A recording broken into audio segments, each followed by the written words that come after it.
ये स्थिति है। वाकई ऐसी क्लास आपने नहीं देखोगी सीएम नीतीश को अफसरों की लेते हुए। अब अंदाजा लगाइए कि सीएम नीतीश चाहते हैं कि बिहार को तेजी से विकास के रास्ते पर ले जाएं, तेजी से सारे काम हों, लेकिन सवाल है कि नौकरशाह इतनी सुस्ती क्यों बरतते हैं। 3 साल पहले या 4 साल पहले जिस भवन निर्माण को लेकर सीएम नीतीश निर्देश देते हैं, उसे लेकर आज 3 साल बाद फिर क्लास लेनी पड़ती है और फिर कहना पड़ता है कि आप साहब तेजी लाइए। जाहिर है नौकरशाह अगर सीएम नीतीश की रफ्तार के साथ कदम ताल मिलाना शुरू कर दें, सीएम नीतीश जिस तेजी के साथ काम करना चाहते हैं, अगर नौकरशाह उसी तेजी से काम करना शुरू कर दें तो बिहार बहुत तेजी से विकास के रास्ते पर आगे जाएगा। लेकिन विकास के रास्ते में बाधक एक चीज और है, सियासत, और वो भी जाति की सियासत। जी हां, बिहार में जाति की सियासत भी तेज हो चली है। जातीय जनगणना पर जारी सियासत के बीच केंद्र सरकार ने सुप्रीम कोर्ट में हलफनामा दिया है। केंद्र सरकार ने साफ किया है कि वो जनगणना में ओबीसी जातियों की गिनती नहीं करवाएगी। केंद्र के हलफनामे के बाद बीजेपी ने दो टूक कह दिया कि जातीय जनगणना संभव नहीं है। बिहार बीजेपी के प्रदेश अध्यक्ष संजय जायसवाल ने कहा कि देश में 4,28,000 जातियां मौजूद हैं और इतनी बड़ी संख्या में जाति रहते हुए जातीय जनगणना संभव नहीं हो सकती। इतनी जातियों के रहते जातीय जनगणना का कोई फॉर्मेट नहीं बन सकता। तो वहीं जातीय जनगणना पर जेडीयू को अभी भी उम्मीद है। जेडीयू नेता संजय झा ने कहा कि अभी भी वो इसके पक्ष में हैं कि जातीय जनगणना हो और केंद्र सरकार की तरफ से कुछ सकारात्मक खबर आने की उम्मीद है। कहा है कि 2011 के जनगणना में 4,28,000 लोगों की विभिन्न जातियां बताई गई हैं और यह किसी से संभव नहीं है। ये पूरा फ्लॉज है। बहुत लोगों ने अपने टाइटल को जाति बताया, किसी ने अपने गोत्र को जाति बताया, किसी ने अपनी जाति को जाति बताया। लाखों लोग ऐसे हैं जिन्होंने केवल अपनी जाति बताई, उन्होंने बताया नहीं कि वो ओबीसी हैं या सामान्य वर्ग के हैं। तो केंद्र सरकार का यह मानना है कि ये पूरी जो प्रक्रिया 2011 की थी, महाराष्ट्र सरकार कहती है कि हमारे यहाँ 484 जातियां हैं, तो वो 484 जातियों को इन 4,28,000 जातियों में कैसे वो एडजस्ट। दोनों हाउस में पास किया, प्रधानमंत्री जी से मिलकर आए और ये बात आज से नहीं 30 साल से नीतीश कुमार जी उठाते रहे, जातीय जनगणना का होना चाहिए। इस पर हमारे पार्टी का पोजीशन बिल्कुल साफ है। दरअसल से पहले बिहार के सीएम नीतीश कुमार के नेतृत्व में प्रतिनिधिमंडल ने पीएम मोदी से मुलाकात की थी पिछले महीने और जातीय जनगणना कराने की मांग रखी थी। पीएम ने उनकी मांगों पर विचार करने का आश्वासन दिया था, लेकिन सुप्रीम कोर्ट में दिए हलफनामे से साफ हो गया है कि मौजूदा वक्त में केंद्र सरकार जातीय जनगणना कराने की मूड में नहीं है, जबकि बीजेपी को छोड़कर बिहार की सभी पार्टियां इसके पक्ष में हैं। मतलब इस मुद्दे पर अब तकरार तय है। अब इसकी शुरुआत बिहार में हो भी गई है। कांग्रेस ने साफ कर दिया कि वो जातीय जनगणना कराने के पक्ष में है। कांग्रेस विधायक अजीत शर्मा ने कहा कि इसे लेकर वे सीएम से बात कर ये मांग रखेंगे। बिहार सरकार अपने खर्च पर ही जातीय जनगणना कराए, साथ ही पीएम मोदी को दोबारा पत्र लिखकर इस पर पुनर्विचार करे। तो वहीं आरजेडी सुप्रीमो लालू यादव ने भी मोदी सरकार पर जमकर हमला बोला और उन्होंने 2 ट्वीट किए। उन्होंने लिखा कि बीजेपी आरएसएस पिछड़ा अति पिछड़ा वर्ग के साथ बहुत बड़ा छल कर रही है। अगर केंद्र सरकार जनगणना फॉर्म में एक अतिरिक्त कॉलम जोड़कर देश की कुल आबादी के 60% से अधिक लोगों की जातीय गणना नहीं कर सकती तो ऐसी सरकार और इन वर्गों के चुने हुए सांसदों और मंत्रियों पर धिक्कार है, इनका बहिष्कार करो। ये प्रधानमंत्री नरेंद्र मोदी जी सिर्फ कॉरपोरेट के लिए काम करते हैं, जनता के हित में कोई काम नहीं करते।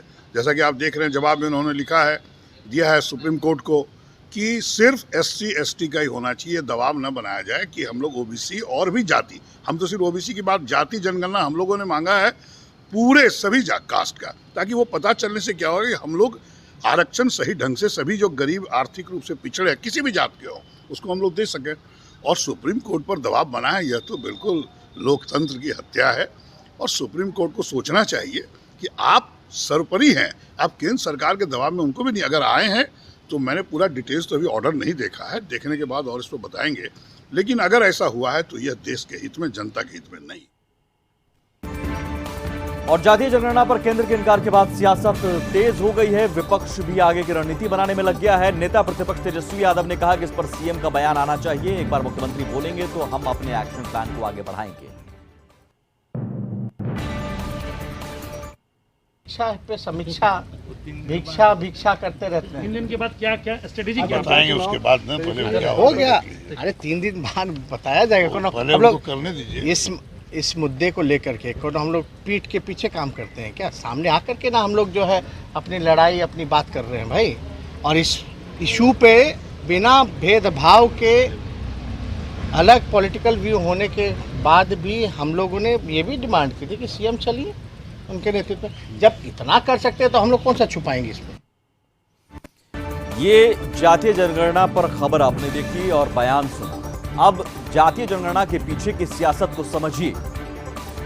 दरअसल आजादी के आंदोलन के दौरान स्वाधीनता सेनानियों ने सपना देखा था कि स्वाधीन भारत में जातिवाद को जड़ से खत्म कर दिया जाएगा। संविधान सभा में 11 दिसंबर 1946 को बतौर सभापति अपने पहले भाषण में डॉक्टर राजेंद्र प्रसाद ने कहा था, संविधान सभा ऐसा संविधान बनाएगी जो किसी भी नागरिक से उसकी जाति, मजहब या प्रांत के नाम पर कोई भेदभाव नहीं करेगा। दूसरे शब्दों में कह सकते हैं कि संविधान के सामने स्वाधीन भारत के सभी नागरिक बराबर होंगे। लेकिन आज जिस स्थिति पर भारतीय राजनीति पहुंच गई है उसे देख कहा जा सकता है कि अब जातिवाद की राजनीति चरम पर पहुंच गई है। और जिस तरह जाति जनगणना को लेकर सियासत तेज है उसके संकेत तो यही है। सवाल यह है कि आखिर भारतीय संविधान सभा ने जातिवाद को खत्म करने का विचार कहां से लिया था। इसका जवाब गांधी जी के एक लेख में मिलता है।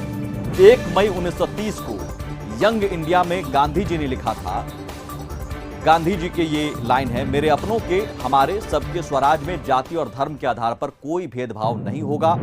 स्वराज सबके लिए, कल्याण के लिए होगा। लेकिन क्या हुआ? देश में जाति की राजनीति लगातार बढ़ती चली गई। ये 2 महापुरुषों के लाइन, महापुरुषों के वक्तव्य हमने आपको दिखाया। आप समझिए कि जातीय जनगणना का इतिहास क्या रहा। दरअसल भारत में 1872 में अंग्रेजों ने जनगणना की शुरुआत की थी। जाति आधारित जनगणना सिर्फ एक बार 1931 में ही हुई थी। दूसरा विश्व युद्ध होने की वजह से साल 1941 में जनगणना नहीं हुई। आजादी के बाद 1951 में भी जनगणना के दौरान जाति जनगणना की मांग उठी थी, लेकिन तब सरदार पटेल ने सामाजिक ताना बाना टूटने के डर से इसे नामंजूर कर दिया। जाति जनगणना की मांग फिर बीपी मंडल ने 1980 में की थी। तब भी तत्कालीन गृह मंत्री ज्ञानी जैल सिंह ने इसे नामंजूर कर दिया था और हर बार यही तर्क दिया जाता रहा कि इससे सामाजिक ताना बाना टूटने का डर है। लेकिन जातीय जनगणना की मांग करने वालों का तर्क है कि जातीय जनगणना होने से सभी जातियों की सही जानकारी, सही संख्या के बारे में जानकारी मिलेगी, तो उनके हिसाब से उनकी योग्य योजनाएं बनाने और उन्हें लागू किए जाने में मदद मिलेगी।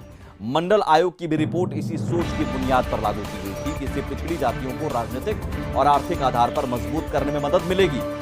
लेकिन मंडल आयोग के बाद पिछड़ों के लिए जो आरक्षण दिया गया, जिस तरह पिछड़ी जातियों का आर्थिक, राजनीतिक और सामाजिक सशक्तिकरण हुआ, क्या वो वाकई में हुआ है?